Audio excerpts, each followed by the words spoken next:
بسم اللہ الرحمن الرحیم۔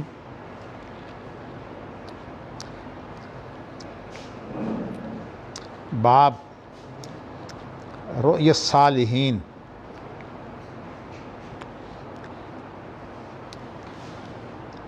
وقولہ تعالی لقد صدق اللہ رسولہ الرؤیا بالحق لتدخلن المسجد الحرام انشاء اللہ آمنین محلقین رؤوسکم ومقصرین لا تخافون۔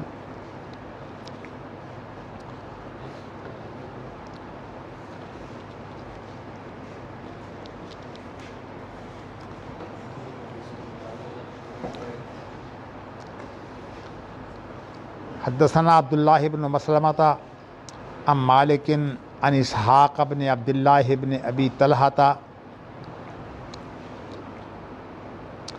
عن انس بن مالک ان رسول اللہ صلی اللہ علیہ وسلم قال الرؤیا الحسنۃ من الرجل الصالح جزء من 46 جزءا من النبوۃ۔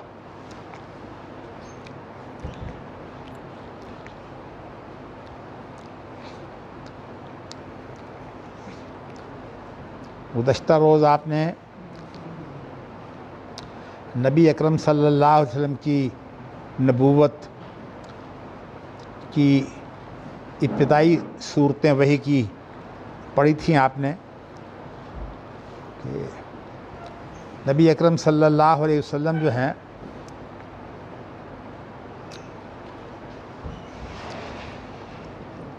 ان کی یہ ابتدائی جو مدت خوابوں کی ہے یہ تقریباً 6 ماہ یہ آپ کی کیفیت رہی ہے کہ اس وقت جو آپ خواب دیکھتے تھے وہ خواب جو ہیں وہ پورے ہو جاتے تھے۔ تو اس کے بعد پھر تقریباً 6 ماہ کے بعد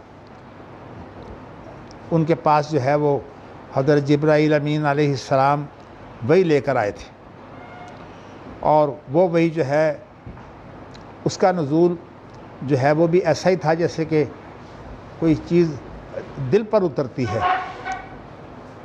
زبان جو ہے وہ بھی دل کی ترجمان ہوتی ہے، لیکن جو چیز دل پر اترے اور اس کا نزول دل پر ہو، یہ چیز جو ہے یہ انبیاء کو حاصل ہوتی ہے۔ انبیاء کے علاوہ جو ہے وہ لوگ جو ویسے نیک ہوتے ہیں ان کو بھی جو خواب آتے ہیں وہ خواب بھی بہت دفعہ سچے ہوتے ہیں، اور سچے ہونے کی وجہ یہ ہوتی ہے کہ وہ خود لوگ صاحب ایمان ہوتے ہیں، اور جو صاحب ایمان ہو، ایمان کا تعلق چونکہ انسان کے دل سے ہے، ایمان بنیادی طور پر جو ہے مقولہ کیف سے ہے۔ مقولہ کیف کا معنی یہ ہے کہ ایمان ایک کیفیت کا نام ہے، کیفہ جو ہے اس سے کیفیت بیان کی جاتی ہے۔ ایمان ایک کیفیت کا نام ہے، اور اس کیفیت کے ساتھ جو دل کے اندر وہ کیفیت پیدا ہوتی ہے، انسان کے جو دیگر اجزاء ہیں وہ بھی اس کے تابع ہوتے ہیں، اور زبان بھی اس کی ترجمان ہوتی ہے۔ تو اس لیے امام بخاری نے پہلے نبوت کی وحی جو ہے اس کا ذکر کیا ہے، اور اس کے بعد پھر نیک لوگوں کے خوابوں کا ذکر کیا ہے۔ تو نبی اکرم صلی اللہ علیہ وسلم کو جب تک پوری طرح جو ہے وہ نبوت نہیں دی گئی، یعنی جس کا آپ اعلان کر سکیں، تو اس وقت تک 6 مہینے جو ہے وہ آپ کو جو ہے وہ خوابوں کے ذریعے سے جو ہے وہ بہت سی چیزوں کا علم ہوتا رہا۔ تو اس سے امام بخاری کا یہ بتانا مقصود ہے کہ خواب بھی ایک بہت بڑا ذریعہ ہیں، لیکن خواب کا ایک بڑا ذریعہ ماننے کے باوجود خواب جو ہیں وہ نیند کی حالت میں آتے ہیں، اور جو چیز نیند کی حالت میں آئے اس کا فیصلہ کرنا کہ اب یہ چیز اللہ کی طرف سے ہے یا یہ چیز جو ہے شیطان کی طرف سے ہے، پراگندہ خیالات ہوں تو وہ بھی شیطان کی طرف سے ہوتے ہیں، اور بیکار منتشر خوابیں جو ہیں جن کو اضغاث و احلام کہتے ہیں، اس کے اندر بھی جو ہے وہ شیطانوں کا دخل ہوتا ہے۔ شیطانوں کا جو دخل ہے وہ خاص طور پر نیند کی حالت میں جو ہے وہ شیطان کا دخل زیادہ اس لیے ہوتا ہے کہ اس وقت انسان کو جو ہے وہ آدھی موت جو ہے وہ انسان کو جو ہے وہ وارد ہوتی ہے، اس لیے کہ نیند جو ہے اس سے مثال دی گئی ہے موت کی۔ اللہ یتوفی الانفس حین موتہا واللتی لم تمت فی منامہا فیمسک التی قضی علیہ الموت ویرسل الاخری الی اجل مسمی۔ تو یہاں انسانوں کی روح کی حالت جو ہے وہ بیان کی گئی ہے، اور روح کی حالت بیان کر کے یہ ذکر کیا ہے کہ اللہ نیند کی حالت میں بھی روح جو ہے وہ قبض کرتے ہیں، اسی طرح جو ہے وہ اللہ تعالیٰ کی طرف سے بسا اوقات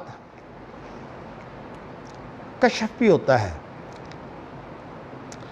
کشف جو ہے اس کا یہ فیصلہ کرنا کہ یہ جو کشف ہے یہ اللہ کی طرف سے ہے، اس کے لیے دلیل جو ہے وہ یہی ہے کہ جو کشف ہے وہ شریعت کے مطابق ہوتا ہے، یعنی کشف کے ذریعے سے کوئی شریعت پر اضافہ نہیں ہو سکتا۔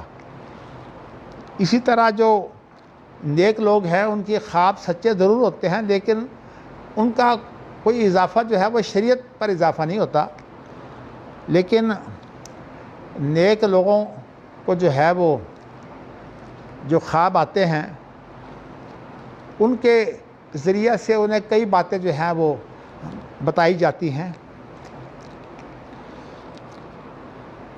بات یہ ہے کہ ہماری کیفیت تو یہ ہے کہ احب الصالحین ولست منہم لعل اللہ یرزقنی صلاحا، میں نیک لوگوں سے محبت کرتا ہوں اگرچہ میں ان میں سے نہیں ہوں، اور بہت امید یہ ہے کہ اللہ تعالیٰ جو ہے وہ مجھے بھی نیک بنا دیں۔ مگر میں نے آپ کو بتایا ہے کہ خواب جو ہے وہ نیکی کے ساتھ خوابوں کا ایک تعلق ہے، اسی طرح خواب جو ہیں وہ برے لوگوں کو بھی آتے ہیں، اور وہ خواب بھی جو ہے وہ بعض دفعہ سچے ہوتے ہیں۔ لیکن ایک بات ہے کہ نیک لوگوں کو خواب آئے یا جو بے عمل لوگ ہیں یا عقیدہ بھی ان کا درست نہ ہو، تو اس صورت میں جو ہے وہ خواب ان کو بھی آتے ہیں، لیکن وہ خواب جو ہیں وہ ان کی تعبیر کیا ہے؟ حقیقت یہ ہے کہ یہ تعبیر خواب کی صحیح تو نبی کر سکتا ہے، لیکن اب نبی اکرم صلی اللہ علیہ وسلم تو موجود نہیں ہیں، تو ان حالات میں جو ہے وہ اب تعبیر جو ہے وہ کون کرے گا؟ اس کے بارے میں انشاءاللہ تعالی امام بخاری بہت سے پہلو بیان کرنے کے لیے الگ الگ عنوان قائم کریں گے تاکہ خواب کی ساری حالتیں آپ کے سامنے آ جائیں۔ یہ جو پہلا خواب ہے یہ تو اس کے اندر انہوں نے بتایا ہے کہ آپ جب غار حرا میں جاتے تھے اور محنت کرتے تھے اپنے آپ کو پاک صاف کرنے کے لیے، یعنی تو اس صورت میں ایمان میں جو ہے جو اضافہ ہوتا ہے، تو اس صورت میں نبی اکرم صلی اللہ علیہ وسلم جو ہیں ان کو خواب بھی آتے رہے، اور اس کے بعد ان خوابوں کے بعد پھر نبی اکرم صلی اللہ علیہ وسلم کے ساتھ فرشتے نے ملاقات کر کے جو ہے وہ انہیں جو وحی کی تھی قرآن مجید کی 5 آیتیں وہ معروف ہیں، اقرأ بسم ربک الذی خلق جو ہے وہ ما لم یعلم تک، یہ جو ہے یہ نبی اکرم صلی اللہ علیہ وسلم نے یہ وحی جو ہے وہ خواب کے بغیر کس طرح پوری کی؟ جو خواب کے علاوہ جو وحی جو ہے وہ انسان قبول کرتا ہے اس کے لیے بڑی محنت کرنی پڑتی ہے، اور اس کی مناسبت جو ہے وہ ایسی صورت ہو کہ انسان جاگ رہا ہو اور انسان کو جو ہے وہ وحی ہو رہی ہو، تو یہ صرف انبیاء کی بات ہے۔ ہاں یہ میں نے یہ آپ کو بتایا ہے کہ نبی اکرم صلی اللہ علیہ وسلم کا یہ ارشاد ہے کہ نبیوں کے علاوہ جو ہے وہ اور نیک لوگوں کو بھی جو ہے وہ وحی ہوتی ہے، اور میں نے آپ کو بتایا کہ برے لوگوں کو بھی وحی ہوتی ہے، جیسے کہ فرعون کو خواب آیا تھا کہ میری حکومت جو ہے اس کا تختہ جو ہے وہ بنی اسرائیل میں سے ایک شخص جو ہے وہ الٹے گا، اور اس نے جو ہے وہ اس پر حکم جاری کر دیا تھا کہ ان کے جب بنی اسرائیل کے جتنے بھی جو ہیں وہ لڑکے ہیں وہ سارے قتل کر دیے جائیں، ذبح کر دیے جائیں، اور لڑکیاں جو ہیں وہ ان کی چھوڑی جائیں، وہ تو ہماری غلام لونڈیاں ہی ہوگی۔ تو اس لیے یہ خواب بھی آیا، اور آپ کو یہ بھی علم ہے کہ یوسف علیہ السلام نے جو جیل کی زندگی گزاری ہے، اس کے اندر آپ کے دو ساتھی تھے جنہوں نے جو ہے وہ حضرت یوسف علیہ السلام کو اپنے خواب سنائے، اور ان خوابوں کی جو تعبیر ہے وہ حضرت یوسف علیہ السلام نے کی، اور حضرت یوسف علیہ السلام کو جو ہے وہ اللہ تعالیٰ نے یہ انعام دیا تھا کہ حضرت یوسف علیہ السلام جو ہے وہ تعبیر کے بڑے ماہر تھے، اور سورۃ یوسف کے شروع میں جو ہے وہ اسی بات کا ذکر ہے، وَكَذَلِكَ نُعَلِّمُ مِن تَأْوِيلِ الْأَحَادِيثِ۔ تو کہنے کا مقصد یہ ہے کہ ویسے تو یہ چیزیں جو ہیں وہ بیان کی نہیں ہیں، لیکن اس وجہ سے کہ استاد جب سامنے ہوتا ہے تو جو میری واردات ہیں میں وہ اپنے شاگردوں کو اس لیے بتا دیتا ہوں کہ چلیے یہ خوابیں جو ہیں وہ اچھی تھیں، تو اس لیے میں یہ محسوس کرتا ہوں کہ ایسی خوابیں جو ہیں وہ بیان کر دی جائیں۔ میں الحمدللہ یہ کوشش کرتا تھا کہ عمرہ اور حج جو ہے وہ بہت اچھے انداز پر کروں، جتنی اللہ نے مجھے ہمت دی تھی میں اس ہمت سے جو ہے وہ عمرہ بھی اور حج ادا کرتا۔ اسی طرح مدینہ منورہ میں بھی میں جاتا تو جو ڈاکٹر ضیاء الرحمن اعظمی تھے میں ان کے گھر میں ٹھہرتا، تو مجھے امید ہے انشاءاللہ تعالیٰ کہ اعظمی صاحب جو ہے وہ نیک آدمی تھے، تو ان کے گھر میں جب میں رات کو اٹھ کر جو ہے وہ اللہ کو پکارتا تو عجیب و غریب کیفیتیں جو ہیں وہ طاری ہوتی۔ بات تو اللہ تعالیٰ جو ہے وہ نیک لوگوں میں شامل کر دے، لیکن میں نے آج جو آپ کو چیز بتانی ہے وہ اور ہے۔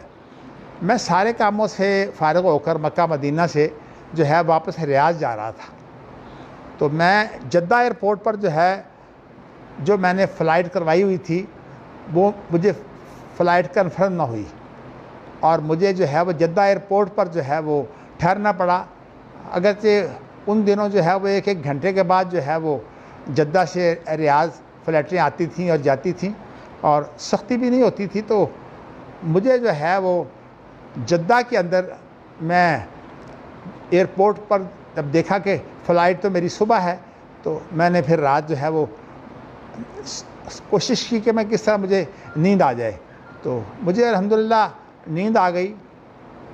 اس نیند کے اندر اللہ نے مجھے جو چیز دکھائی وہ یہ تھی کہ روح جو ہے وہ ایک جگہ سے دوسری جگہ کیسے منتقل ہوتی ہے۔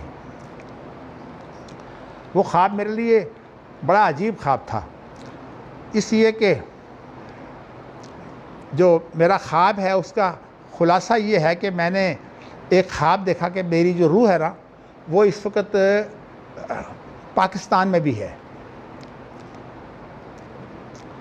اور پاکستان میں جو ہے وہ میں خود موجود ہوں۔ یہ روح کی شکل ایسی تھی کہ اس میں یہ نہیں کہہ سکتا، جسم تو ظاہر ہے کہ میرا اس وقت جو ہے وہ جدہ میں تھا، لیکن وہی روح جس کا جسم سے تعلق تھا، اس لیے کہ ابھی موت تو نہیں آئی، تو اس لیے جو تعلق تھا اس کے حساب سے میں نے دیکھا کہ میں تعلقات تھے ہائی کورٹ کے چیف جسٹس سے، تو میں ان سے مل رہا ہوں اور انہیں یہ بتا رہا ہوں کہ دیکھیے میں آپ کے پاس آ گیا ہوں، حالانکہ ہوں میں جدہ میں۔ اور اس کے بعد پھر میں نے کھڑے کھڑے جو ہے یہ دیکھا کہ میری جو روح ہے یہاں سے پھر دوبارہ جدے میں چلی گئی ہے۔ تو اب یہ نیند کی کیفیت تھی، تو اس کے اس حالت میں مجھے جو ہے یوں معلوم ہوتا تھا جیسے کہ ٹیلی ویژن ہوتا ہے تو ٹیلی ویژن کے اوپر تصویریں آتی ہیں، اور اگر آپ ان کو کھولیں تو شروع میں جو تصویریں آتی ہیں وہ پہلے اس طرح صاف نہیں ہوتی، پھر آہستہ آہستہ وہ صاف ہو جاتی ہیں۔ تو میری کیفیت بھی کوئی اس طرح کی ہو رہی تھی کہ جب میں منتقل ہوتا تو تھوڑی دیر کے بعد جو ہے میری یہ صورت جو ہے وہ صاف ہو جاتی۔ تو میں جب جو ہے وہ اٹھا ہوں تو مجھے یہ خواب جو تھا وہ یاد تھا۔ اس دوران میں نے ہم جو کام کر رہے تھے ان کام کرنے والوں میں سے بھی ایک شخص کو دیکھا، میرے ایک بڑے گہرے دوست تھے جو میرے ساتھ تعاون بھی کرتے تھے، وہ حوالے بڑی آسانی سے نکال لیتے تھے، اور ان کا مطالعہ جو ہے وہ قدیم اور جدید دونوں چیزوں کا تھا۔ ان کا نام تھا ریاض الحسن نوری، اللہ تعالیٰ انہیں غریق رحمت کرے۔ تو میں بتانا ہی چاہتا ہوں کہ یہ خواب میں نے دیکھا، اور اس کے اندر جو ہے میں نے یہی چیز دیکھی کہ میں پاکستان میں بھی ہوتا ہوں اور یہاں جدہ میں بھی ہوتا ہوں، تو میں یہی سمجھا کہ اصل میں خواب کے اندر اللہ نے مجھے جو ہے وہ روح کی کیفیت دکھائی ہے کہ روح جو ہے وہ کیسے منتقل ہوتی ہے اور کیسے آتی جاتی ہے۔ تو ظاہر ہے کہ میں اس وقت اس روح کی جو تبدیلی ہے اس کے ساتھ ساتھ میں سوچ رہا تھا کہ موت بھی اسی طرح ہی ہوگی۔ تو میں نے یہ چیز جو کیفیت دیکھی، میں نے یہی سمجھا کہ یہ اصل میں خواب کے اندر اللہ تعالیٰ نے مجھے روح کی کیفیت جو ہے وہ بتائی ہے۔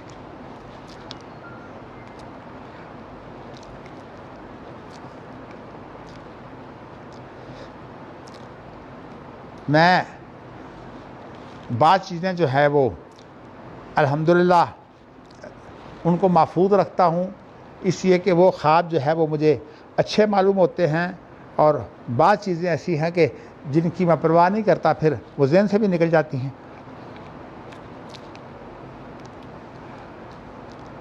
آپ کو میں ایک اپنا وہ خواب جس میں نے نبی اکرم صلی اللہ علیہ وسلم کو دیکھا، اور اس وقت میری عمر بہت چھوٹی تھی، میرا خیال یہ ہے کہ میں 6-7 سال کا تھا اس وقت، اور میں نے جس حالت میں دیکھا وہ یہ تھا کہ یہاں اس جگہ پر جو ہے وہ ہمارا ایک کمرہ ہوا کرتا تھا، اس کمرہ کے باہر جو ہے وہ سلاخیں لگی ہوئی تھیں۔ پہلے ہماری اس کوٹھی میں سلاخیں لگی ہوئی تھیں، پھر بعد میں ہم نے جب نئی تعمیر کی ہے تو سلاخوں کی بجائے ہم نے دیواریں بنا دی ہیں۔ تو میں اس کمرے کے اندر سلاخوں کے پیچھے کھڑا ہوں، اور میری صورت حال یہ ہے کہ میں نے قمیص تو لمبی پہنی ہوئی ہے، میں نے نیچے کوئی چیز نہیں پہنی ہوئی، یعنی مقصد یہ ہے کہ میں اتنی عمر میں تھا کہ مجھے ضروری نہیں سمجھتے تھے کہ اس کو جو ہے وہ پاجامہ بھی پہنا دیں۔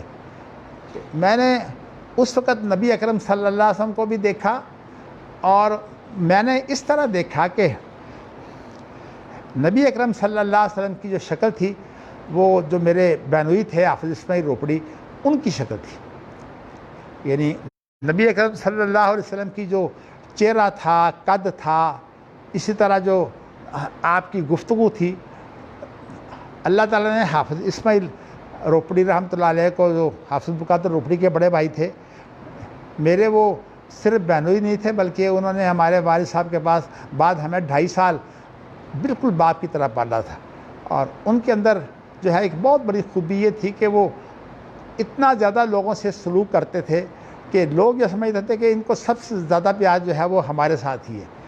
اور ان کی ایک میں نے طبیعت دیکھی جو اللہ کا شکر ہے، وہ یہ تھی کہ ہر معاملے میں مقابلہ ہوتا ہے، لوگ تقریریں کرتے ہیں، تو وہ دور تھا اس وقت مبلغین کا، اور بڑے بڑے اس دور کے اندر جو ہے تقریریں کرنے والے تھے۔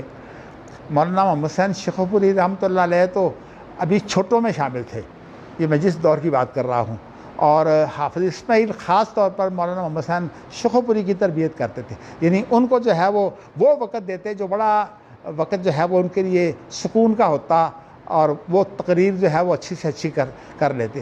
پھر اللہ کا شکر ہے کہ وہ مولانا محمد حسین شیخو پوری جو ہے وہ حافظ اسماعیل کے بعد پھر ان کی بھی اپنی ایک جوبن کی بات تھی، بات تو اللہ تعالیٰ نے ایسے لوگ پیدا کیے تھے۔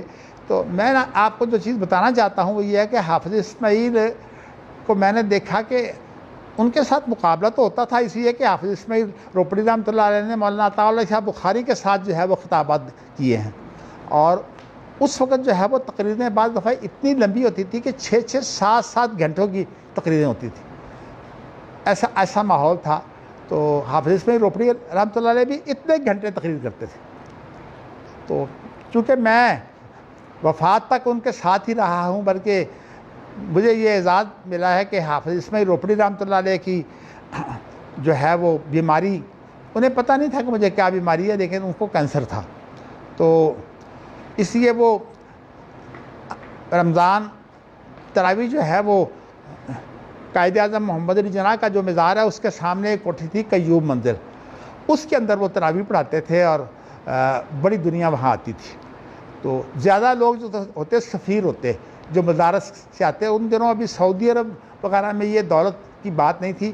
لوگ کراچی پہنچ کر جو ہے وہ تعاون تاجروں سے وصول کرتے تھے. حافظ اسماعیل کا کام یہ تھا کہ جتنے لوگ آتے ان ساروں کو کچھ نہ کچھ جو ہے وہ دلا دیتے کسی سے. اور ویسے اللہ تعالیٰ نے انہیں اتنی عزت دی ہوئی تھی کہ میں نے ایک شخص کا نام تو احمد تھا، لیکن اس نے اکیلے نے وہاں ایک مسجد بنائی تھی، صحرا میں کہتے تھے مسجد، اور وہ مسجد بہت شاندار تھی. اور حافظ اسماعیل روپڑی رحمۃ اللہ علیہ نے اس مسجد کے اندر اپنے تربیت یافتہ قاری عبدالخالق رحمانی صاحب کو جو ہے وہ خطیب مقرر کیا ہوا تھا، یعنی اس میں خطبہ وہی دیتے تھے. حافظ اسماعیل روپڑی رحمۃ اللہ علیہ کو میں نے دیکھا ہے کہ یہی جو صاحب تھے جان لیس اینڈ جنرل ملز، اس فرم کا نام تھا. تو وہ جب حافظ اسماعیل روپڑی کی تقریر ہوتی تو وہ صاحب جو ہیں وہ آ کر جوتیوں میں بیٹھ جاتے. انہیں اور جگہ نہیں ملتی لیکن بڑے عاجز مزاج تھے، جوتیوں میں بیٹھتے. تو بعد میں پھر اللہ تعالیٰ نے انہیں شہادت دے دی ان کو. اور شہادت کی صورتحال یہ تھی کہ ریل گاڑی میں جا رہے تھے. ان دنوں جو بڑے لوگ ہیں وہ بھی ریل گاڑی میں سفر کرتے، لیکن ان کو خاص جو درجہ بندی میں آپ کو علم ہے کہ ایک سے ایک بڑھ کر درجہ ہے، فرسٹ کلاس بھی ہے، پھر اس کے بعد اس سے بھی بڑا درجہ موجود ہے. تو اس میں وہ جو ہے وہ جا رہے تھے کہ لاہور سے کراچی کے اسی دوران میں ریل کا حادثہ ہو گیا، اور کہتے ہیں کہ اس حادثے کی حالت میں وہ قرآن پڑھ رہے تھے وہ، تو اسی حالت میں انہیں موت آئی ہے. تو میں اس وجہ سے کہ یہ جو تصادم ہوتا ہے اس کی بھی شکل جو ہے وہ کو شہادت کہا گیا ہے. تو اسی لیے کہا ہے کہ جو اسی جگہ سے گر کر فوت ہو جائے وہ بھی شہید ہے. تو میں آپ کو یہ بتانا چاہتا ہوں کہ حافظ اسماعیل کی یہ خوبی تھی کہ وہ دوسرے مقررین کی تقریر کے متعلق خواہش کرتے تھے کہ ان کی تقریر اچھی ہو جائے. یعنی ان کے سامنے یہ بات نہیں ہوتی تھی کہ میری تقریر اچھی ہو، ان کی تو ماشاءاللہ سب سے اعلیٰ ہوتی تھی.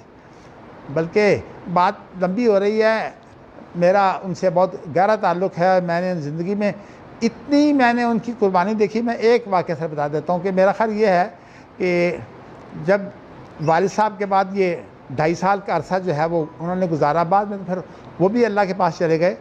تو کھانا وہ اکثر مجھے کھلاتے تھے اپنے ساتھ، اور میں گوشت کا بڑا شوقین تھا. تو وہ یہ کرتے کہ جب کھانا کھاتے ہم دونوں تو بوٹیاں جتنی ہوتی ساری میرے سامنے کر دیتے، تو خود بوٹی نہیں کھاتے. ایک دن میں نے انہیں دیکھا کہ وہ گوشت کھا رہے ہیں، تو میں یہ سمجھتا تھا کہ یہ گوشت کھاتے ہی نہیں ہیں. تو ہم ان کو کہتے تھے باجی، کہ میں نے کہا کہ آپ یہ آج گوشت کھا رہے ہیں؟ تو کہتے ہیں بیٹا میں گوشت کھاتا ہوں. مجھے بیٹا کہتے تھے. تو میں نے کہا میں نے آپ کو دیکھا کہ آپ ساری بوٹیاں میرے آگے کر دیتے. کہتے ہیں وہ تو تمہارے کھانے کے لیے میں کرتا تھا کہ تم گوشت کے شوقین ہو. یعنی ایک بھی کھانا میں نے ایسا نہیں دیکھا تھا کہ حافظ اسماعیل روپڑی کے ساتھ میں کھانا کھاؤں اور وہ مجھے گوشت نہ کھلائیں. اس طرح کی یعنی جس کی طبیعت ہو ہر وقت قربانی، اور ان سے کوئی چیز مانگو وہ انکار نہیں کرتے تھے. اس لیے میں نے جو خواب میں نبی اکرم صلی اللہ علیہ وسلم کی جو شکل دیکھی وہ حافظ اسماعیل روپڑی رحمۃ اللہ علیہ سے قریب تھی. تو مجھے یہ خیال آیا کہ یہ اللہ کی طرف سے اعزاز ہے کہ اللہ تعالیٰ نے حافظ اسماعیل روپڑی رحمۃ اللہ علیہ کو وہ شکل دی تھی جو نبی اکرم صلی اللہ علیہ وسلم جو تھے ان کی شکل تھی. تو اس طرح سے میں سمجھتا ہوں کہ وہ پورے سنت کے مطابق، اس لیے کہ اتنی سخاوت جو ہے وہ آپ کو نبی اکرم صلی اللہ علیہ وسلم میں تو ملے گی لیکن کسی اور کے پاس نہیں ملے گی. اور ویسے یہ سخاوت جو ہے وہ ان کے خاندان میں تھی. ان کا جو بیٹا ہے وہ اس طرح شہید ہو گیا، تو ان کے بیٹے کی حالت یہ تھی کہ اگر اسے لاکھوں اور کروڑوں روپیہ کہیں خرچ کرنا پڑے دوسروں کے لیے، وہ اس کی پرواہ نہیں کرتا تھا. تو اسی لیے جو لوگ اس سے ملتے وہ بڑے ہی جو ہے متاثر ہوتے کہ یہ شخص جو ہے یہ سب لوگوں کے لیے کرتا ہے. اس کا کام یہ تھا. آپ حیران ہو گئے کہ یہ گاڑی 10-12 لاکھ کی ہوتی تھی, اس نے مجھے ایک گاڑی لے کر دی, پھر اس کے بعد وہ پرانی ہو گئی تو دوسری گاڑی دے کر دی کہ آپ کے پاس مہمان آتے ہیں اور آپ کے پاس گاڑی نہیں ہوتی, آپ اپنے بھائیوں سے مانگتے ہیں تو وہ تنگ ہوتے ہیں. تو اس طرح سے مجھے 2 گاڑیاں, یہ گاڑی جو میرے پاس ہے یہ وہی گاڑی ہے جو ایوب نے مجھے لے کر دی, بلکہ اس کے بعد جو ہے وہ میرے بیٹوں کو لے کر چلا گیا. میں گاڑی نہیں لیتا تھا کہ ان کو گاڑی خرید کے دینی ہے. مجھے علم ہوا تو پھر میں نے بڑی برا بلا کہا کہ تم بھی گاڑی جو لے کے دو گے میں اس گاڑی کو جو ہے وہ اپنے گھر میں داخل نہیں ہونے دینا. پھر جو انہوں نے گاڑی چھوڑی ہے, یعنی اتنا زیادہ وہ جو ہے وہ ان کے اندر اثار تھا. اللہ کے دیکھیے اللہ نے انہیں ایسی حالت میں بلایا ہے جب کہ وہ حج کے لیے جا رہے تھے. اور یہاں ایک لکھی ہوئی ایک قطعہ تھا, اس میں یہ لکھا ہوا تھا کہ جو آدمی جو ہے وہ عمرہ کے لیے یا حج کے لیے جائے اور اگر اس حالت میں اسے موت آ جائے تو جب تک قیامت ہے اس وقت تک وہ عمرہ کرنے والا, اگر عمرے کا ویزا ہے ان کا تو خیر مقصد جو تھا وہ حج تھا, اور وہ یہ ایام جو ہوتے ہیں نا معلومات عشرہ جو ہے وہ جو گزرتا ہے 10 دن, تو انہی دنوں کے اندر ان کے ساتھ حادثہ ہوا ہے. یعنی اللہ نے انہی دنوں میں جو ہے وہ ایسا حادثہ ہوا کہ وہ اللہ کے پاس چلے گئے. تو بہر صورت اللہ کا شکر ہے کہ میں اس طبیعت کو پسند کرتا ہوں اور کوشش کرتا ہوں کہ اللہ جو ہے وہ مجھے بھی ایسا کام کرنے کی توفیق دے. اگرچہ میں یہ بات اقرار کرتا ہوں کہ میرے اندر اتنی سخاوت نہیں ہے جتنی کہ ان لوگوں میں تھی, حافظ اسماعیل میں یا ان کے بیٹے میں. تو بہر صورت اللہ تعالیٰ جو ہے قبول کرے. آپ تو دنیا سے چلے گئے. تو میں نے آپ کو یہ بتایا ہے کہ نیک لوگوں کے جو خواب ہیں ان کے بارے میں نبی اکرم صلی اللہ علیہ وسلم نے اتنی تعریف کی ہے کہ آپ نے بتایا کہ جو اچھا خواب ہوتا ہے ایک نیک آدمی کی طرف سے وہ نبوت کا 46واں حصہ ہوتا ہے. ویسے یہ 46واں حصہ جو ہے یہ حدیث بہت سند اور متن کے اعتبار سے اعلیٰ ترین حدیث ہے, اس لیے امام بخاری تو یہی لاتے ہیں جگہ جگہ مسئلے ثابت کرنے کے لیے. لیکن ویسے میں آپ کو بتاؤں کہ بہت سی حدیثوں میں مدت جو ہے کم و بیش بھی آئی ہے, کہیں 76 بھی آئی ہے, کہیں 47 بھی آئی ہے, کہیں 48 بھی آئی ہے, 50 بھی آئی ہے. اس طرح حدیثوں میں مدتیں مختلف آئی ہیں.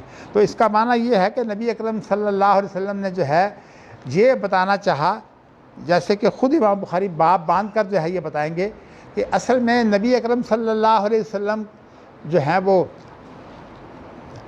ان کو نبوت ملی ہے ربیع الاول کے اندر, نہیں رمضان کے اندر. یہ جو واقعہ ہے یہ تو رمضان کا ہے, اور ان کے ساتھ جو کیفیت شروع ہوئی تھی وہ ہوئی تھی ربیع الاول سے. تو نبی اکرم صلی اللہ علیہ وسلم جو ہیں وہ اس دن سوموار کے دن پیدا بھی ہوئے, اور آپ کو جو نبوت ملی ہے وہ بھی سوموار کے دن ملی ہے. تو اس لیے نبی اکرم صلی اللہ علیہ وسلم نے فرمایا کہ میں سوموار کو پیدا ہوا ہوں اور مجھے اللہ نے نبوت جو دی ہے وہ بھی سوموار کو دی ہے, اس لیے میں سوموار کا روزہ رکھتا ہوں. تو اللہ کے ایسے نیک بندے موجود ہیں جو میں دیکھتا ہوں کہ وہ روزہ رکھتے ہیں. میرے شاگرد ہیں, ایک 2-3 دن پہلے میرے پاس آئے تھے ملنے کے لیے. تو الحمدللہ ایک نیک آدمی ہے. میری انہوں نے تقریباً آپ یوں سمجھیے 40 سال خدمت کی ہے اور فرق نہیں آنے دیا. رمضان کے اندر جو ہے میں وہاں ہوتا تو وہ بھی ریاض میں ہوتے تھے, تو مجھے جو ہے وہ سحری دے کر پھر جا کر سحری کرتے. میں کہتا کہ نہ لایا کرو, مجھے تو بہت کچھ یہاں ملتا ہے. کہتے نہیں یہ مجھے خدمت کرنے دیں, اور آخر وقت تک 40 سال وہ میری خدمت کرتے رہے. تو میں یہ سمجھتا ہوں کہ اچھا وہ ہمیشہ سوموار کا اور جمعرات کا روزہ رکھتے ہیں. اللہ کا شکر ہے کہ میرے گھر والوں کی حالت بھی ایسی ہے کہ یہ تو میں نہیں کہتا ہمیشہ رکھتے ہیں, لیکن روزے بہت رکھتے ہیں, اور الحمدللہ وہ سوموار اور جمعرات کے ہوتے ہیں. تو میں نے آپ کو یہ کیفیت جو ہے بتانے کے لیے امام بخاری نے تو یہ 46واں حصہ ہی کہا ہے, اور بعد میں امام بخاری بیان کریں گے کہ نبی اکرم صلی اللہ علیہ وسلم کی جو مدت تھی نا وہ خوابوں کی مدت وہ 6 ماہ تھی، اور اس لیے اہل علم نے یہ بات کہی ہے کہ نبی اکرم صلی اللہ علیہ وسلم کی نبوت کی زندگی جو ہے وہ 23 سالہ ہے، تو 23 سال کو اگر آپ 6 مہینے پر تقسیم کریں تو 46 بنتے ہیں۔ تو گویا کہ آپ کا بتانا یہ مقصود ہے کہ مجھے جو 6 مہینے خواب آتے رہے ہیں یہ نیک لوگوں کے خوابوں کی کیفیت ہوتی ہے۔ آپ کو جو نبوت ہے ویسے وہ تو ملی ہے نا رمضان میں، اور یہ فرشتہ بھی رمضان میں آیا ہے، لیکن آپ کو جو خواب شروع ہوئے تھے وہ ربیع الاول سے ہوئے تھے۔ اب ربیع الاول سے لے کر جو ہے وہ آپ رمضان تک دیکھیے تو کتنے مہینے گزرتے ہیں؟ 6 مہینے ہوتے ہیں۔ ربیع الاول جو ہے 3واں مہینہ ہے اور رمضان جو ہے وہ 9واں مہینہ ہے۔ تو یہ میں نے اہل علم نے بیان کی ہے نبی اکرم صلی اللہ علیہ وسلم کی جو بات ہے اس کی تشریح میں، اور آگے امام بخاری باب بھی باندھیں گے۔ پھر امام بخاری جو ہیں وہ یہ بھی بیان کرتے ہیں، آپ سن لیجئے، عنوان تو یہ ہے باب الرؤیا من اللہ۔ آپ نے فرمایا کہ اچھا خواب جو ہوتا ہے وہ اللہ کی طرف سے ہوتا ہے، اور اچھے خواب کے علاوہ برے خواب بھی ہوتے ہیں، اس لیے کہ جب انسان نیند کی حالت میں چلا جاتا ہے تو اس وقت جو ہے پھر اسے جو چیزیں خواب میں آتی ہیں وہ بعض دفعہ جو ہے وہ بری ہوتی ہیں، بعض دفعہ اچھی ہوتی ہیں۔ جو بری ہوتے ہیں ان کے بارے میں تو امام بخاری آپ کو ہدایات دیں گے کہ برے خوابوں کے صورت میں کیا کرنا چاہیے، لیکن اچھے جو خواب ہیں وہ خود نبی اکرم صلی اللہ علیہ وسلم کو جو ہے وہ تقریباً 6 مہینے یہ خواب آتے رہے۔ اس کے بعد پھر رمضان کے مہینہ میں جب لیلۃ القدر کے اندر جو ہے وہ آپ کو قرآن مجید ملا ہے، تو اس طرح جو ہے وہ کہا یہ جاتا ہے کہ اصل میں 46 کا لفظ اس لیے لیا گیا ہے کہ نبی اکرم صلی اللہ علیہ وسلم کے 6 مہینے جو خوابوں کی شکل تھی وہی خواب نیکوں کی خوابوں کی شکل تھی، لیکن آپ کو جو اصل نبوت ملی ہے نا وہ آپ کو ملی ہے جو آپ نے جبرائیل نے جو آپ سے ملاقات کر کے قرآن مجید کو آپ کے دل پر اتارا ہے۔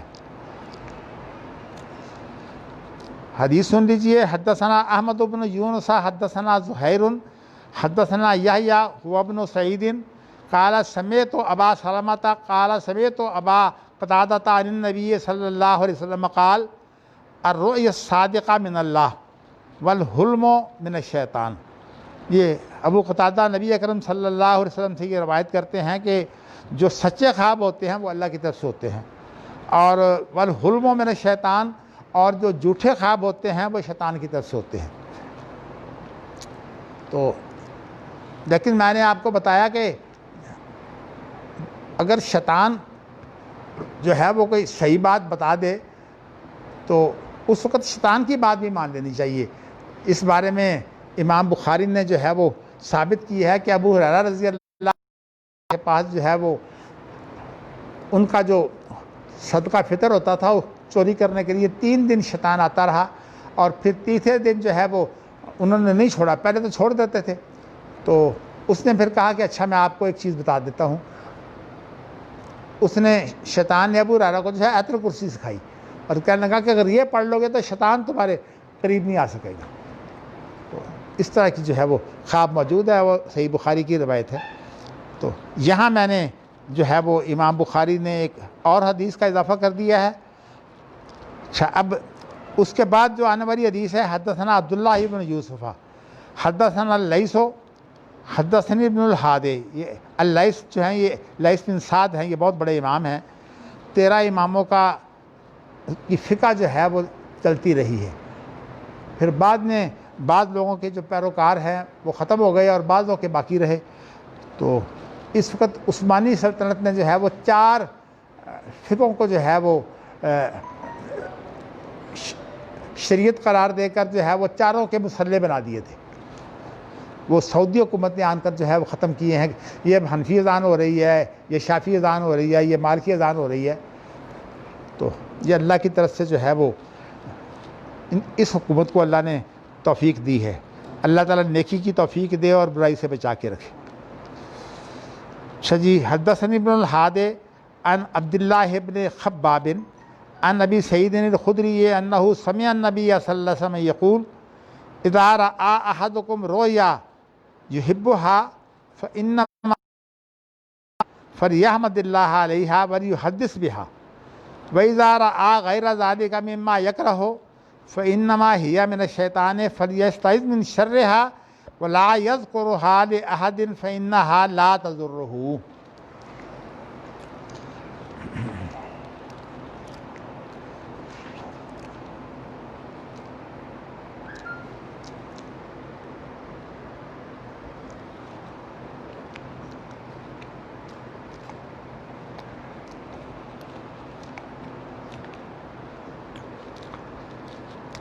ابو سلمہ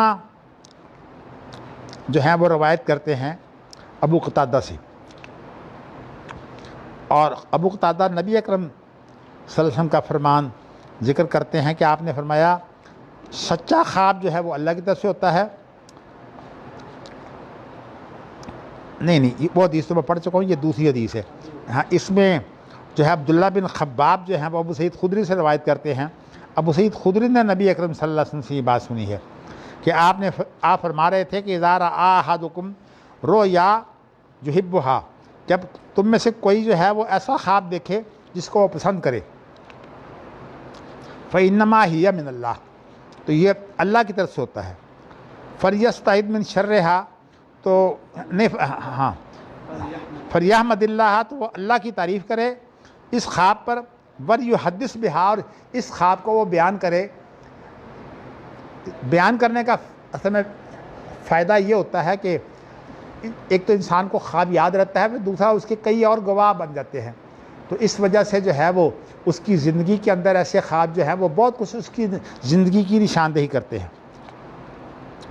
وَإِذَا رَأَى غَيْرَ ذَلِكَ مِمَّا يَكْرَهُ، اور جب وہ دیکھے کہ اس نے اچھا خواب نہیں دیکھا، وہ خواب دیکھا ہے جو وہ برا محسوس کرتا ہے کہ یہ برا خواب ہے، فإنما هي من الشیطان، تو یہ خواب جو ہے یہ شیطان کی طرف سے ہے۔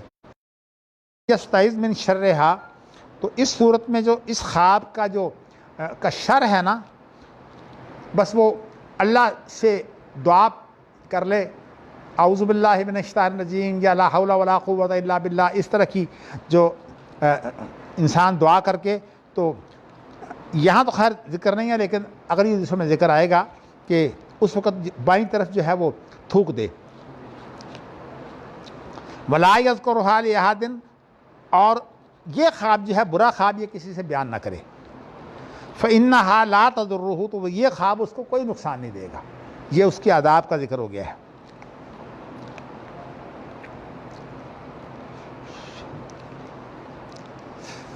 اللہ اکبر، اللہ اکبر۔ دیکھیے میں نے یہ خواب جو آپ کو سنایا نا آج حافظ اسماعیل کا خواب، یہ میں نے یعنی 70 یا 74 سال پہلے جو ہے میں نے یہ خواب دیکھا تھا، اور الحمدللہ مجھے آج تک یاد ہے، اور اس کا میں نے نتیجہ بھی دیکھا۔ نبی اکرم صلی اللہ علیہ وسلم ہمارے یہاں ایک پھاٹک تھا، وہ بھی سلاخوں والا تھا، تو اس پھاٹک سے نبی اکرم صلی اللہ علیہ وسلم جو ہے وہ داخل ہوئے، اور جب وہ داخل ہوئے ہیں تو میں نے دیکھا کہ ہمارے خاندان کے بزرگ جو ہیں، حافظ عبداللہ محدث روپڑی، والد صاحب، سارے کے سارے خاندان کے بزرگ، حافظ عبدالقادر روپڑی مجھے یاد تو نہیں ہے لیکن وہ بھی ہوں گے، اس لیے کہ سارے استقبال کرنے والے تھے۔ تو اس وقت جو ہے میں نے اندر کھڑا، جیسے بچہ بہت خوش ہوتا ہے نا گھر میں کوئی مہمان آ گیا، جب مجھے علم ہوا کہ نبی اکرم صلی اللہ علیہ وسلم آ گئے ہیں تو میں اندر بہت خوش ہو رہا تھا کہ ہمارے گھر میں نبی اکرم صلی اللہ علیہ وسلم آ گئے ہیں۔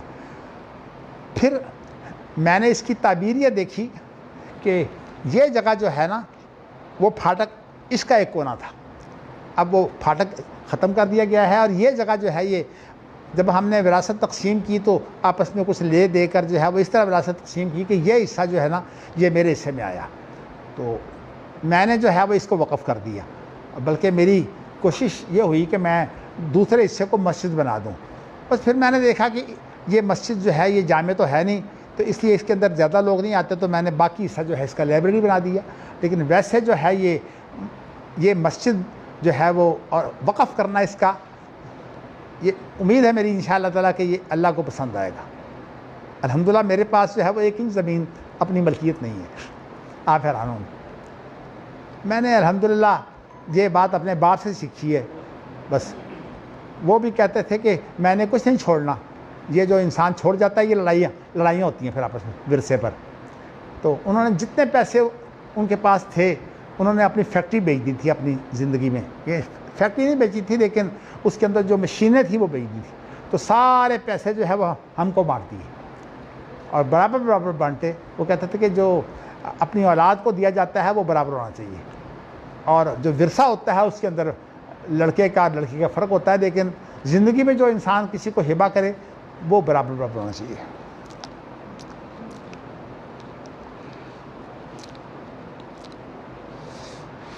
لو جی اب اگلی حدیث آپ سنیے. حدثنا خالد بن خلی حدثنا محمد بن حرب حدثني الزبیدی عن الزہری قال ابو سلمة قال ابو قتادہ رضی اللہ عنہ قال النبی صلی اللہ علیہ وسلم من رآنی فقد رأى الحق تابعہ یونس وابن اخی الزہری. امام بخاری نے یہ جو حدیث بیان کی ہے اس کے اندر جو ہے وہ جی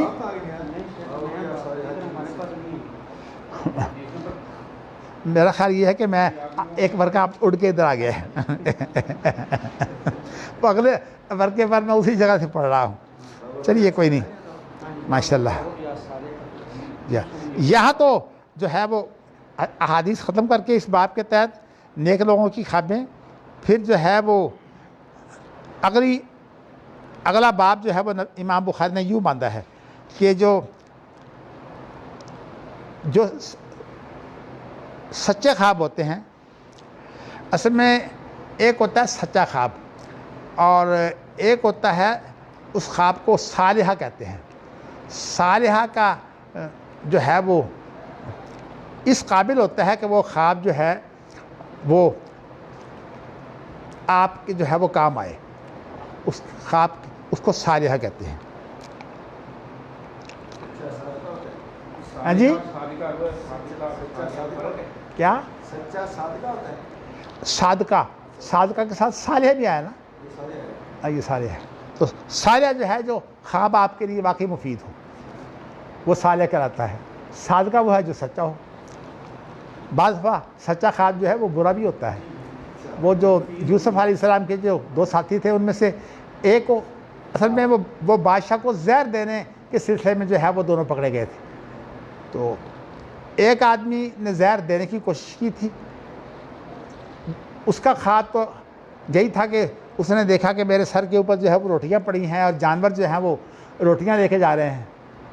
اور دوسرے نے خواب یہ دیکھا کہ میں جو ہے وہ بادشاہ کی خدمت کر رہا ہوں. تو اس نے جو خواب دیکھا تھا وہ یہی دیکھا تھا بادشاہ کی خدمت کا خواب. تو وہ دوبارہ اپنے عہدے پر بحال ہو گیا تھا بادشاہ کے محل میں، اور جو دوسرا تھا اس کو پھانسی دے دی گئی تھی. تو یہ خواب سچا تھا. حالانکہ وہ دونوں ابھی مسلمان نہیں تھے، لیکن حضرت یوسف علیہ السلام نے انہیں جو نصیحت کی ہے خواب تو اس سے پہلے آ چکا تھا نا، تو اس لیے نصیحت انہوں نے کی ہے اسے توحید کی. لیکن یہ کہ خواب اس سے پہلے آ چکا تھا، اس لیے یہ کہہ سکتے ہیں آپ کہ وہ خواب جو ہے وہ ایک صالح خواب نہیں تھا. جی باب الرؤیا الصالحہ تو جزء من 46 جزءا من النبوہ. جو ایسے خواب ہوتے ہیں جو اچھے ہوں تو وہ نبوت کا 46واں حصہ ہوتے ہیں.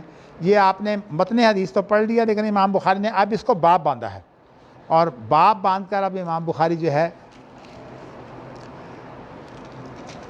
اور الفاظ سے جو حدیثیں وارد ہیں ان کا ذکر کرتے ہیں. یہاں بھی امام بخاری نے جو ہے وہ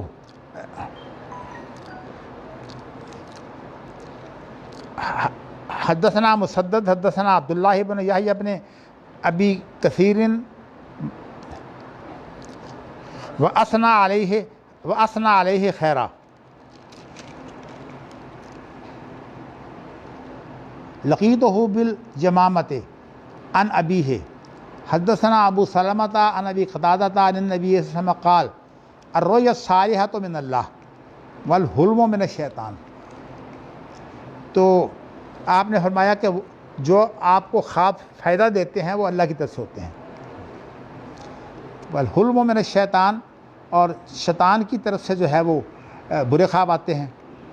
تو میں آپ کو یہ بتا دیتا ہوں کہ خواب کے اندر شیطان کا اثر کیوں زیادہ ہوتا ہے.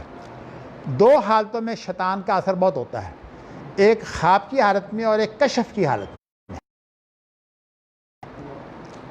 ان دو حالتوں میں شیطان کا بڑا اثر ہوتا ہے. بلکہ میں آپ کو اپنا واقعہ بتا دیتا ہوں، کیونکہ میرے استاد اور تایا جو تھے حافظ عبداللہ محدث روپڑی، وہ اصل میں لوگوں کو تعویذ وغیرہ لکھ کے دیتے تھے. اور جن والے جو لوگ آتے ان کے پاس بہت آتے جنوں والے، تو وہ پھر یہ ہے کہ ان کو پڑھ کر جو ہے وہ دم کرتے، جن جو ہے وہ بھاگ بھی جاتے. بیچاروں کی عمر زیادہ ہو گئی، اللہ ان کو 84 سال کی عمر میں لے کے گیا ہے. تو خود کمزور تھے، ویسے بھی جسم کی صورت میں بھی کمزور تھے، گورے، بہت زیادہ گورے رنگ کے تھے. تو یہ مگر جسم ان کا، سنا ہے امام بخاری کا جسم بھی کمزور تھا. تو وہ جب بعض کٹر جن ہوتے، اور ان کے جن جب چمٹتے ہیں تو ان کے پیچھے خاندان ہوتے ہیں.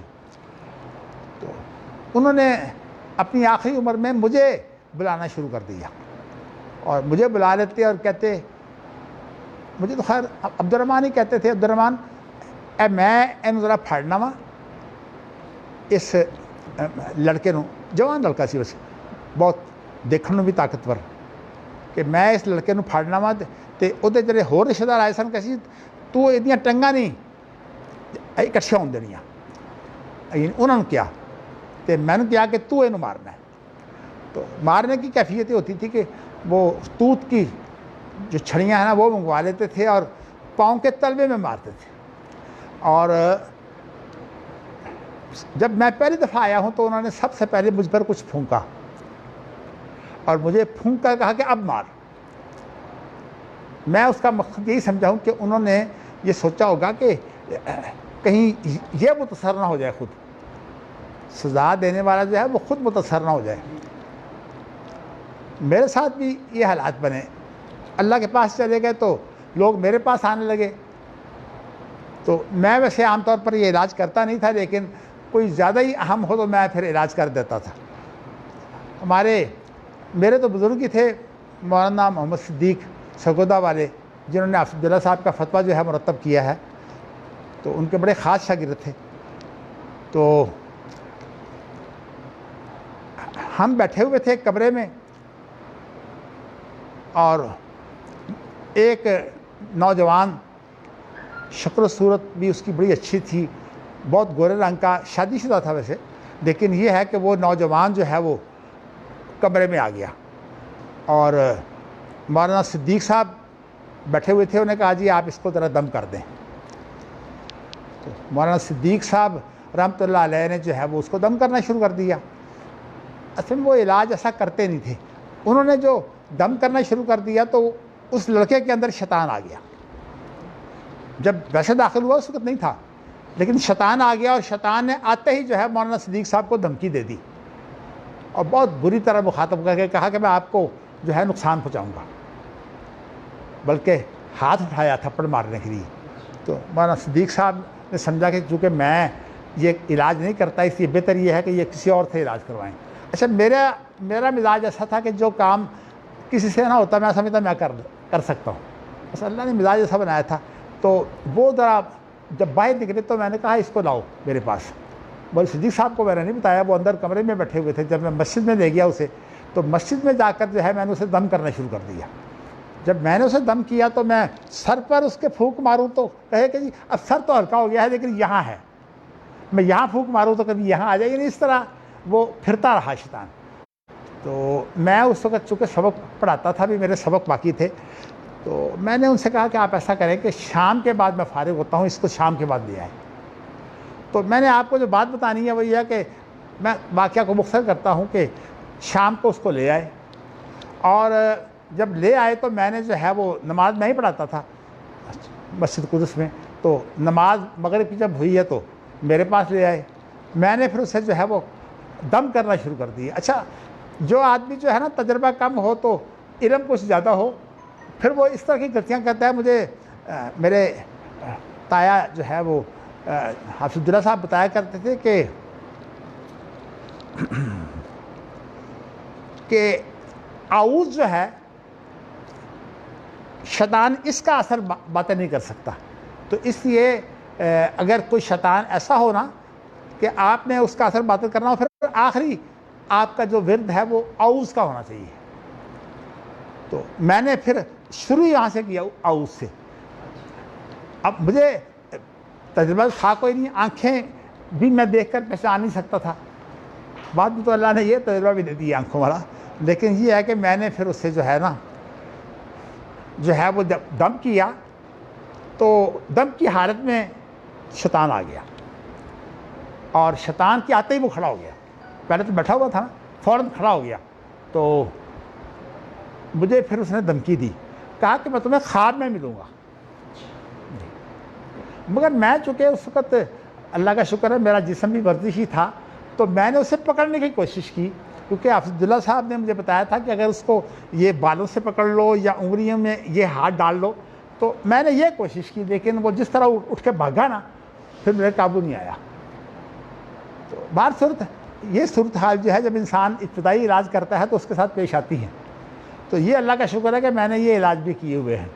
بہر صورت اللہ مہربانی کرے۔ تو میں نے آپ کو جو اب آج بات بتائی ہے وہ یہ ہے کہ اس حدیث میں وہی ہے کہ نیک جو خواب ہیں، ہاں یہاں میں آپ کو بیان کر رہا تھا کشف۔ دیکھیے کشف جو ہوتا ہے یہ سونے کی حالت میں نہیں، سونے کی حالت میں تو نیند ہوتی ہے نا، تو اس لیے رویا اس کو بولتے ہیں۔ تو جو کشف ہے وہ یہ جاگتے ہوئے باقاعدہ ہوتا ہے، اور یہ ممکن ضرور ہے۔ اور صحابہ کے بارے میں تو ذکر نہیں ہے، لیکن حضرت عمر کے بارے میں ذکر ہے کہ انہیں کشف ہوا تھا۔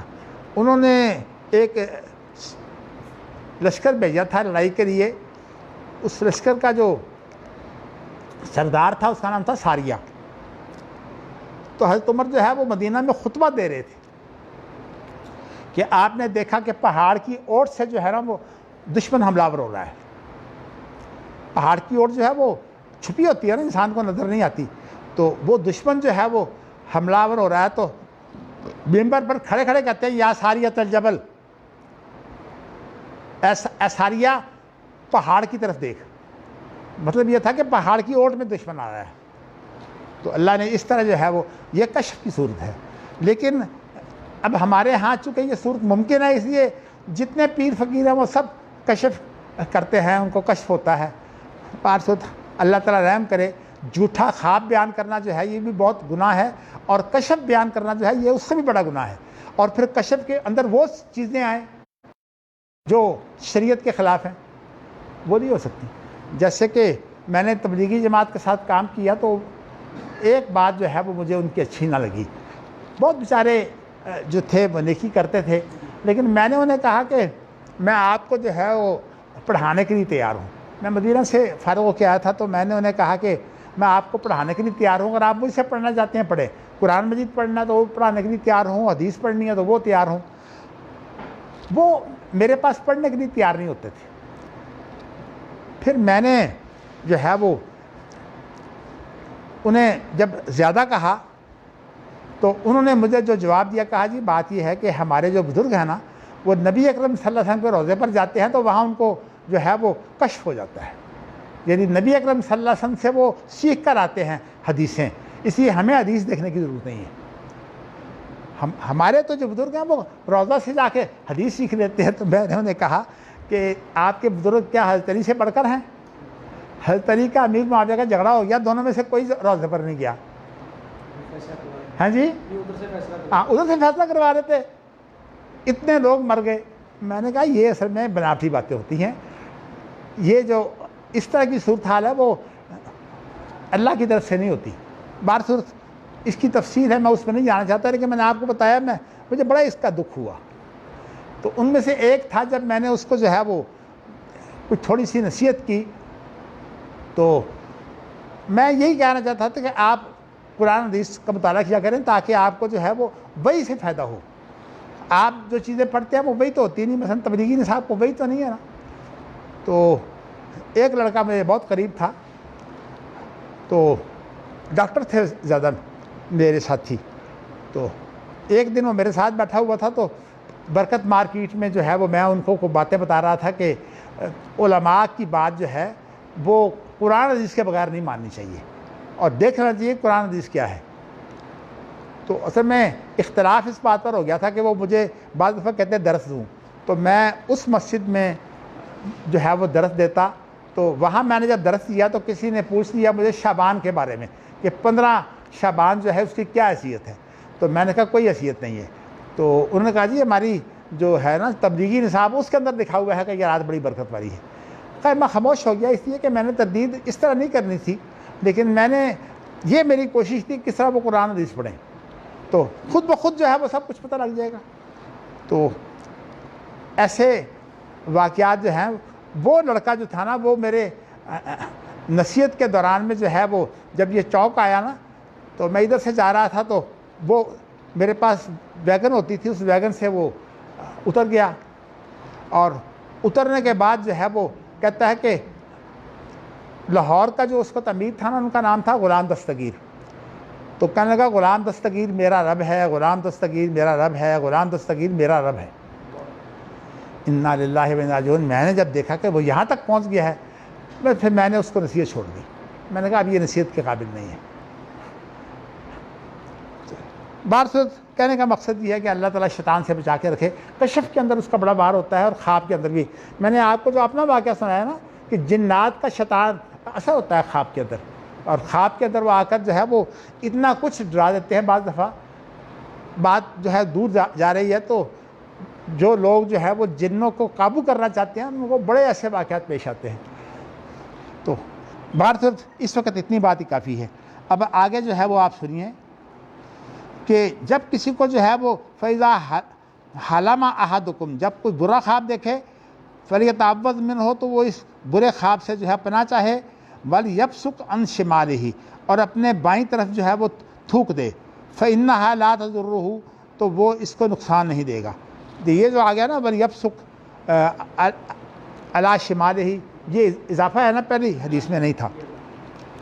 اچھا، اس کے بعد پھر حدثنا محمد بن بشار حدثنا غندر حدثنا شعبۃ عن قتادۃ عن انس بن مالک عن عبادۃ بن صامت عن النبی صلی اللہ علیہ وسلم قال رؤیا المؤمن جزء من 46 جزءا من النبوۃ۔ اب وہ حدیث بھی جو ہے وہ، کیونکہ اس سے بھی یہ مسئلہ نکلتا ہے، اس لیے اس کو دوبارہ بیان کر دیا ہے کہ جو مومن کا خواب ہے وہ نبوت کا 40واں حصہ ہوتا ہے۔ یہ آپ نے دیکھا نا، باب بھی یہی باندھا تھا۔ تو اسی لیے یہاں پہلی حدیث میں یہ بیان کیا کہ اچھے خواب جو ہوتے ہیں وہ اللہ کی طرف سے ہوتے ہیں، اور جو برے خواب ہیں وہ شیطان کی طرف سے ہوتے ہیں۔ تو یہاں جو ہے صرف مومن کا خواب جو ہے وہ ذکر کیا ہے، اور اس میں پھر ساتھ مؤید بھی لائے ہیں، چونکہ اس میں نہیں مؤید اگلی حدیث کے ساتھ ہے۔ تو اس میں یہ حدثنا محمد بن بشار حدثنا غندر حدثنا شعبۃ عن قتادۃ عن انس بن مالک عن عبادۃ بن صامت عن النبی صلی اللہ علیہ وسلم قال رؤیا المؤمن جزء من 46 جزءا من النبوۃ۔ یہ وہی حدیث ہے جو پہلے ہے، لیکن یہاں جو ہے وہ اس سند کی تائید کے لیے رواہ ثابت و حمید و اسحاق بن عبداللہ و شعیب عن انس عن النبی، یعنی جو انس سے روایت کرنے والے دیگر بڑے بڑے لوگ ہیں نا ان کا ذکر کر دیا ہے کہ انہوں نے بھی اس کو ذکر کیا ہے انس بن مالک سے۔ چلو جی، پہلے ابو قتادہ سے تھا، اب یہ انس بن مالک کی حدیث آ گئی۔ آپ کو میں اتنی بات بتا دینا چاہتا ہوں کہ امام بخاری کی کتاب کے اندر جو حدیثیں ہیں یہ تقریباً 9000 کے قریب ہیں، یعنی تکرار کے ساتھ، اور اگر جو ہے وہ آپ تکرار نکالیں تو وہ جو ہیں وہ 3000 کے قریب ہیں۔ تو امام بخاری جو ہیں وہ ایک حدیث کو جو ہے وہ کئی دفعہ ذکر کرتے ہیں، یہ اشارہ کرتے ہیں کہ جو میں نے اوپر عنوان باندھا ہے یا اور جو میں نے تشریح کی ہے کچھ عنوان کی، تو یہ ساری کی ساری چیزیں جو ہے نا، ان میں آپ غور کریں کہ میں نے کیا اس میں سے استنباط کیا ہے اور کیسے کیا ہے۔ تو اس لیے امام بخاری جب کوئی روایت کرتے ہیں تو یہ نہ سمجھیں کہ امام بخاری کے پاس یہی روایت ہوتی ہے۔ اب 3 لاکھ حدیثوں کے اندر جو ہے وہ آپ یوں سمجھیے کہ تقریباً 3000 حدیثیں ہیں جو امام بخاری نے جو ہے وہ لی ہیں۔ تو معنی یہ ہے کہ 3 لاکھ حدیثوں میں سے جو 3000 لی ہیں، تو کیا وہ 3 لاکھ کیسے بنی؟ محدثین بیان یہ کرتے ہیں کہ اصل میں کوئی شخص ایک حدیث کو بیان کرتا ہے تو بعض دفعہ اس حدیث کی جو سندیں ہوتی ہیں وہ 100 ہوتی ہیں۔ تو اگر آپ 100 سندوں والی حدیث لائیں گے یا اس سے کم و بیش بھی ہوتی ہیں، تو آپ یہ بتائیے کہ اس نے 100 حدیثوں میں سے جو ہے وہ ایک حدیث لی ہے۔ اب 100 حدیثوں میں سے اگر ایک لی ہے تو باقی جو 99 ہیں وہ کدھر ہیں؟ وہ پھر امام بخاری نے اپنی اس کتاب میں نہیں بیان کی، اور امام بخاری نے بعض کتابیں اور لکھی ہیں، لیکن جو معیار اس کا ہے وہ اس کا نہیں ہے۔ مثلا امام بخاری کی کتاب ہے ادب المفرد، اس کے اندر بھی حدیثیں بہت ہیں۔ اسی طرح امام بخاری نے اور کتابیں بھی لکھی ہیں، لیکن یہ ہے کہ وہ حدیثیں اس معیار کی نہیں ہیں جو بخاری کی ہیں۔ یعنی اس بخاری کی جو لوگ منکرین حدیث ہیں وہ کہتے ہیں صرف 3000 حدیثیں صحیح نے، حالانکہ امام بخاری نے 3000 حدیثیں صحیح نہیں کتنی ہیں۔ امام بخاری نے تو اصل میں 3000 حدیثوں کے عنوان باندھے ہیں، اور عنوان باندھ کر یہ بتایا ہے کہ ان حدیثوں سے استنباط کیسے ہوتا ہے۔ امام بخاری کا اصل میدان جو ہے وہ اصل میں صحیح حدیثیں لانا نہیں، بلکہ یہ ہے کہ ان سے آپ استنباط کیسے کرتے ہیں، اجتہاد کیسے کرتے ہیں۔ اور اس لیے امام بخاری کی ایک ایک حدیث کے اوپر پھر لوگوں نے کام کیا ہے۔ جو حدیثیں امام بخاری کی سندوں سے ہیں لیکن اس کے اندر اور جو ہے وہ کوئی بات بتائی گئی ہے، ان کتابوں کو کہا جاتا ہے مستدرک۔ مستدرک جو ہے وہ حاکم نے یہ کام کیا ہے کہ بخاری اور مسلم کے راوی لے کر ان سے پھر انہوں نے حدیثیں اکٹھی کی ہیں، لیکن جو راوی لینا ہوتا ہے وہ کافی نہیں ہوتا۔ امام بخاری جب کسی راوی سے روایت کرتے ہیں تو بہت سی وجوہات ہوتی ہیں اس کی۔ وہ وجوہات یہ ہوتی ہیں کہ اس کا یہ شاگرد خاص ہوتا ہے یا اس نے ایک خاص حالت میں، اور اس طرح امام بخاری جگہ بجگہ آپ کو بتائیں گے کہ یہ جو راوی ہے وہ صحیح نہیں ہے، یہاں یہ راوی ہونا چاہیے۔ یہ بخاری میں آپ سب کچھ پڑھیں گے انشاءاللہ۔ تو میں نے آپ کو یہ بتایا ہے کہ بخاری کی حدیثیں 3000 کا معنی یہ نہیں ہے کہ اس کا معنی یہ ہے کہ اصل میں ایک ایک حدیث کی سند جو ہے وہ ان کے پاس 100، 50، 150، تو اس طرح جو ہے وہ اس میں سے وہ اعلیٰ ترین سند جو ہے وہ امام بخاری لے کر جو ہے وہ یہاں بیان کرتے ہیں۔ تو اس لیے اب امام بخاری نے جب یہ 4 حدیثوں کا ذکر کیا ہے تو اس کا معنی یہ ہے جو اعلیٰ ترین تھی وہ تو انہوں نے اصل حدیث بیان کر دی، باقی جو ہے اس کے تائید کرنے والے ہو گئے۔ تو جو سند سے تائید کرتے ہیں ان کو کہا جاتا ہے متابعات۔ فن حدیث کی اصطلاح میں اسے کہتے ہیں متابعات۔ چلیے جی اگلی حدیث بھی پڑھ لیں۔ حدثنا یحییٰ بن قزاعۃ حدثنا ابراہیم بن سعد عن الزہری عن سعید بن المسیب عن ابی ہریرہ رضی اللہ عنہ ان رسول اللہ صلی اللہ علیہ وسلم قال رؤیا المؤمن جزء من 46 جزءا من النبوۃ۔ اصل میں یہ جو سند ہے نا، اس سند کے اندر جو ہے وہ کوئی نہ کوئی نئی بات پائی جاتی ہے۔ مثال کے طور پر بعض دفعہ ایسا ہوتا ہے کہ نبی اکرم صلی اللہ علیہ وسلم کے درمیان اور اس شخص کے درمیان جو ہے وہ سند کے واسطے کم ہوتے ہیں، اور یہ جو محدثین کے ہاں بڑا ہی مرغوب مسئلہ ہے کہ جس کے پاس جو ہے وہ واسطے کم ہوں وہ اعلیٰ قسم کا محدث سمجھا جاتا ہے، یعنی اس کا اور جو ہے وہ دیگر کا جو ہے وہ کم فاصلہ ہے۔ مثال کے طور پر ہمارے ہاں یہ علماء میں رواج اب بھی پایا جاتا ہے، جو بڑے بڑے علماء ہیں، مثال کے طور پر ہمارے ہندوستان کے اندر جو ہے دیوبند کھلنے سے پہلے 25 سال جو ہیں وہ سید نذیر حسین دہلوی جو ہیں وہ جو شاہ ولی اللہ کے بیٹے کے نواسے تھے، ان کی مسند پر بیٹھ کر جو ہے وہ حدیث پڑھاتے رہے ہیں، تو ان کو کہا جاتا ہے شیخ الکل فی الکل۔ تو میں آپ کو بتانا ہی چاہتا ہوں کہ ہمارے ہاں جو لوگ علم سے ان کا تعلق ہوتا ہے وہ بڑے بڑے علماء سے. سید نذیر حسین جو ہیں وہ مولانا عبدالجبار غزنوی کے استاد ہیں. ہمارے بزرگ جو تھے حافظ عبداللہ مدثر اپنی، وہ مولانا عبدالجبار غزنوی کے شاگرد ہیں. انہوں نے حدیث اس مدرسے میں پڑھی ہے، مولانا عبدالجبار غزنوی سے بھی پڑھی ہے اور مولانا عبدالاول غزنوی سے بھی پڑھی ہے. عبدالاول جو ہیں یہ مولانا عبدالجبار کے بھتیجے ہیں. ان کے 5 بھائی بڑے تھے، ان کے میں سے کسی کی اولاد ہیں. بہت ہی نیک تھے عبدالاول. تو میں آپ کو بتانا ہی چاہتا ہوں کہ حافظ محمد گوندری صاحب کے درمیان بھی اور سید نذیر حسین کے درمیان بھی ایک واسطہ ہے. اللہ نے مجھے یہ توفیق دے دی کہ میں ایک ایسے شخص کا شاگرد بنا جو مکہ مکرمہ میں ہوتے تھے اور میں ان کے پاس آتا تو ان کے پاس میں پڑھتا. ان کا نام تھا مولانا عبدالحق ہاشمی. ان کے پاس جو تھی نا وہ اجازت اور روایت تھی سید نذیر حسین سے. تو پھر جب میں نے ان سے پڑھا تو میں نے یہ اس لیے کہ میری سند جو ہے وہ اونچی ہو گئی، اس لیے کہ اب اس میں حافظ عبداللہ صاحب کے درمیان ایک واسطہ ہے اور میرے درمیان میں بھی ایک واسطہ ہے مولانا عبدالحق ہاشمی کا. وہ تو اللہ کے پاس چلے گئے. انہوں نے کتاب لکھی ہے یہ کتاب التوحید کی شرح. پہلا وہ شخص تھا جس نے کتاب التوحید کی شرح لکھی ہے. امام بخاری کا آخری باب حصہ ہے نا. تو بڑے بارفت ان کی اولاد میں سے ایک تو بالکل ظاہری تھے، بہت بڑے ادیب تھے. ان کا نام تھا ابو تراب ظاہری. اور ایک عبدالوکیل تھے، ان کے کافی لڑکے ہیں. یہ عبدالوکیل جو ہیں یہ میرے خیال میں ابھی تک حیات ہے. اور جو ہے وہ میں جب جاتا ہوں مکہ مکرمہ تو بعض دفعہ ان سے بھی ملاقات کرتا ہوں. تو میں نے آپ کو یہ بتایا کہ اس طرح اعلیٰ سند کے لیے علماء کوشش کرتے ہیں. اچھا جی، یہ تو آپ نے پڑھ لی ہے.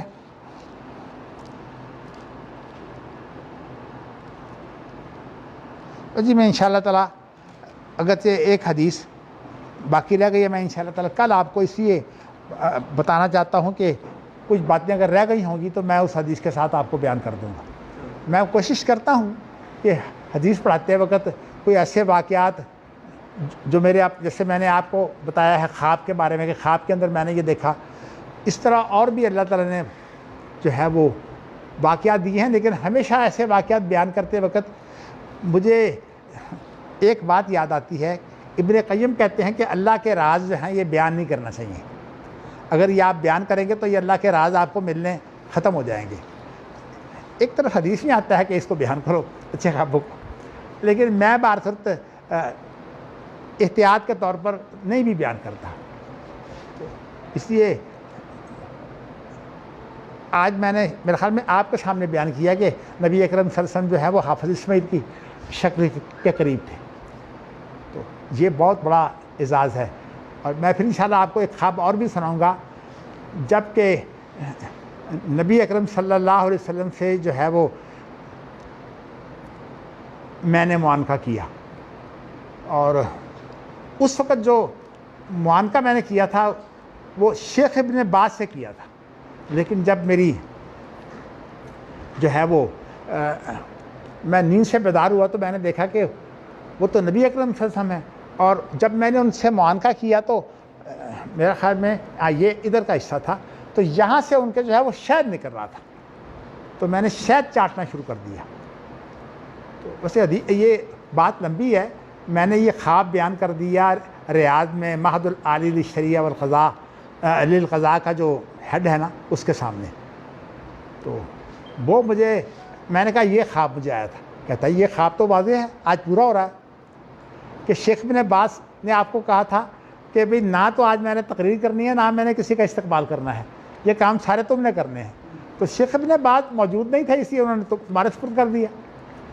یہ خواب جو ہے اس کے کئی حصے ہیں. تو کہنے لگے یہ آج ہمیں تو آپ جو مل رہے ہیں اصل میں شیخ ابن باز کی حیثیت سے مل رہے ہیں.